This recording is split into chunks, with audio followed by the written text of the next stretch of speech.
It is easy to come to a place like this and see just hopelessness, because there are pockets of it everywhere. In that sense, this could be one of so many American communities.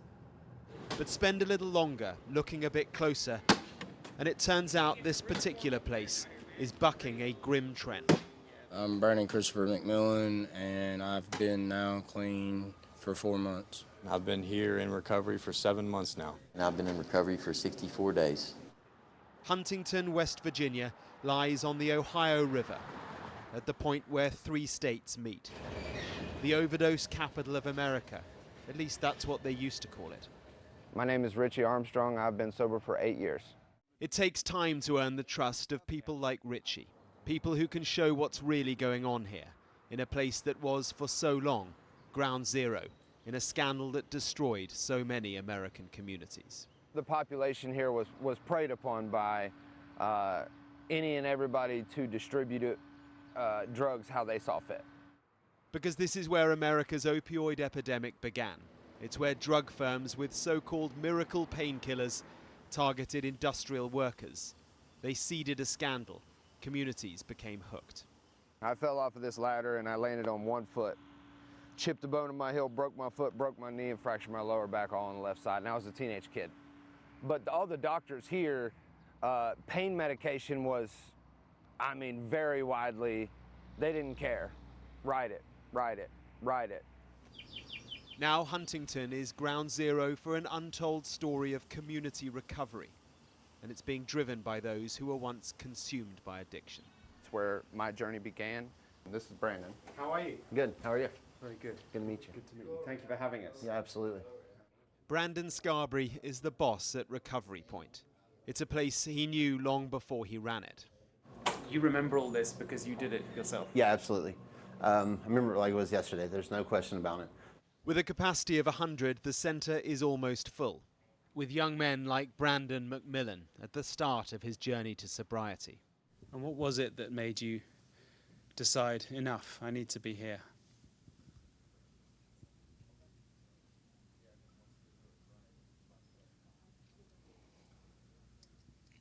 When you lose everything and you're completely at your rock bottom, you have nowhere to go, you lose all family, they all give up on you,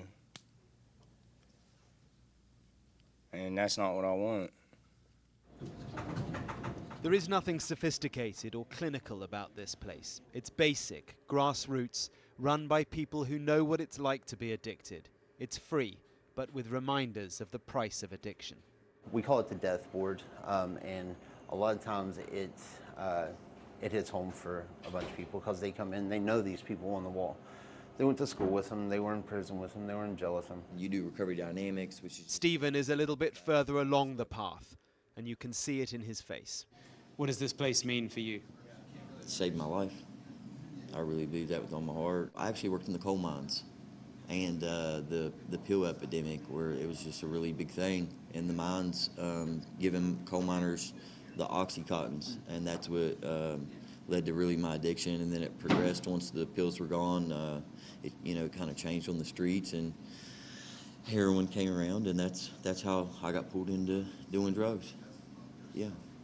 So many people have the same story in this area. Absolutely. The community recovery is the consequence of a community coming together. Units like the Quick Response Team. If you overdose, we'll show up. Yes. And people know that. A city health official with a police officer and a paramedic. No uniforms. The idea is to support, not to intimidate. When we started in 2017, December of 2017, the resources were dismal when it came to somebody in addiction wanting help, right? I think it was because of the Quick Response Team that sparked change. I think we were like a catalyst for the city to come together and say, hey, we have a problem.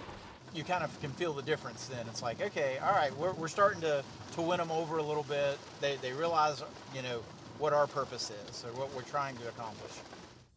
All over town there are recovery centres. It is a reflection of the need, yes, but also of a community tackling a problem head on, and it is a model for the country. We are nowhere near the numbers we saw back in 2016, 2017. 10 overdoses a week compared to 14 overdoses a day. Yes, yes. Find people. These guys on the right here, Mm-hmm. I mean, they look like they're in a pretty bad way. Yeah. Yeah, they do. So what would you guess their story is? I'm guessing they're going to the mission. The city mission is the reminder of the challenges here still. But there is hope now, and for the next generation too. The changes that I've seen that's happened in Huntington, and not even just Huntington, it's all the surrounding areas. It's seeped out from Huntington to across the bridge here in Ohio, down the street in Kentucky. There's a lot of things that are seeping out. Show Mommy where your footprint is. And sure enough, up the road, recovery of a different kind. My name's Christina Sargent, and I have 5 years in recovery. Because the unborn here are victims too. When I would go through the physical withdrawal symptoms of not having heroin and fentanyl, he stopped moving completely. And he stopped moving because he was in withdrawal as well? Yes, he was in withdrawal in my stomach. It was very frightening. Sorry. I just couldn't believe that I allowed myself to get that way. But then it wasn't me that was doing that. It was the addiction I was being used by this addiction. Christina now works here, helping so many other mums. Because I know there's mothers out there that are afraid to get help. You know. And not just mothers alone, but there's people out there walking the streets that don't even realize this is a treatment center. In a place once so consumed, so broken by addiction, the expectation was to find no hope.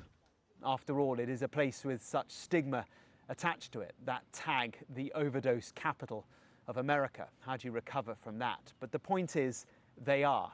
And that is the story here. It is a collective recovery, one by one, people helping each other. The lesson for so many American communities is from those who know how hard it is to beat addiction, but how possible it is too. Mark Stone, Sky News in West Virginia.